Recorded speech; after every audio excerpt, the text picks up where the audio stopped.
On se trouve présentement dans le studio de Danny Bédard qui proposera dans moins d'une semaine son 7e album en carrière. On a tous une histoire à conter. Le chanteur est en pleine répétition avec ses musiciens en prévision du lancement. On vous en donne un avant-goût. T'as mangé du foin, le corps mal en point,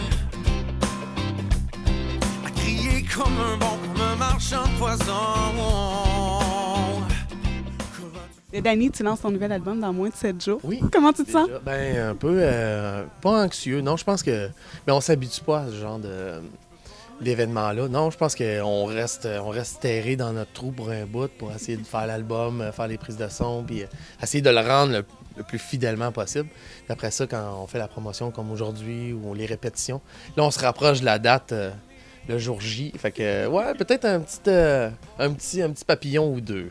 Ouais. Et comment tu le décris, ce nouvel album-là? Est-ce que le Yab s'est assagi? Ah ben oui, le Yab, c'est un personnage, hein? C'est ce qu'on a eu de la misère à faire passer, c'est sûr. C'était un personnage. Mais écoute, on a tous une histoire à raconter, il le dit un peu. L'album qui s'appelle On a tous une histoire à raconter raconte nécessairement des histoires. Les histoires sont de tout le monde, en fait. Sont des gens que j'ai rencontrés, soit après les spectacles, un peu n'importe où, de la famille proche. J'ai une chanson sur ma famille, j'ai une chanson sur mes parents, j'ai une chanson... c'est sûr que j'ai des chansons d'amour, puis j'ai un peu ici et là, fait que je nous raconte, en fait. Tu mentionnais à mon collègue du 7 jours que la plume t'était venue plus facilement dans la dernière année. Qu'est-ce qui explique le fait que ça a peut-être été un peu plus facile? Ça fait 1 an, j'ai sorti l'album L'Avocat du Diable. Ça fait 1 an et quelques semaines. Il y avait quelques chansons qui avaient subsisté à la création de cet album-là. Je te dis subsisté qui n'étaient pas terminées, mais qui étaient commencées. Puis d'une inspiration quelconque, je sais pas, j'ai continué le travail de création malgré un petit peu de promotion puis quelques spectacles, tout ça. Puis j'étais arrivé au bout du compte, puis j'avais une quinzaine de chansons encore là, tu sais. L'amour, encore une fois, semble avoir été une grande source d'inspiration. Oui. Mais qu'est-ce qui t'inspire le plus, les hauts ou les bas de l'amour? J'aurais tendance à dire plus les hauts. Okay.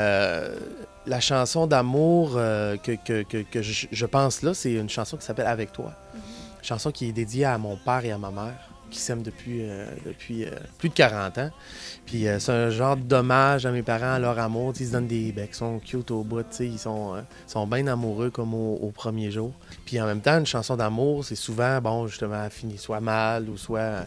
Mais dans cet album-là, c'est drôle, par je sais pas, réflexe ou par habitude, j'ai pas eu la plume défaitiste par rapport à l'amour. Tu célèbres tes 10 ans de carrière. Ce dont tu es le plus fier quand tu regardes en arrière? Ben les 10 ans d'avoir toffé à Ron, je veux dire, j'ai quand même accompli beaucoup de trucs. J'ai écrit plus de 100 tunes. En disqué, plus de 100 tunes. 7e album qui voit le jour. Quelques magnifiques trophées qu'on m'a offerts. Des trophées de la Socan. Beaucoup d'expérience aussi. Fait que j'ai l'impression d'avoir, en 10 ans, vécu 30 ans. Dans la chanson titre, tu mentionnes « On a tous un secret bien caché ». Quel est le secret le mieux gardé à ton sujet? Mon secret le mieux gardé, c'est peut-être souvent, on me dit « Hey, t'es mélodiste, t'es mélodie, t'es un mélodiste, nanana, ça ». Mais je pense qu'il n'y a pas de secret. Moi, j'ai écouté des affaires complètement extraordinaires dans ma vie, des groupes, des chansons que j'ai mis dans moi, puis à travers le temps, on compose, tout en s'inspirant d'un amalgame et un complet, si tu veux, de plein de chansons. Fait que la mélodie, pour moi, est plus facile à mon oreille, peut-être. Mais mon secret, 3 notes. 3 notes. Je te le dis, c'est 3 notes. 3 notes. 3 notes. 3 notes. Le chiffre 3. Danny Bédard lance son nouvel album « On a tous une histoire à raconter » le 8 mai prochain à l'Astral. C'était Marie-France Pellerin pour 7jours.ca. Sans toi, y'a pas de fumée sans feu. Je peux pas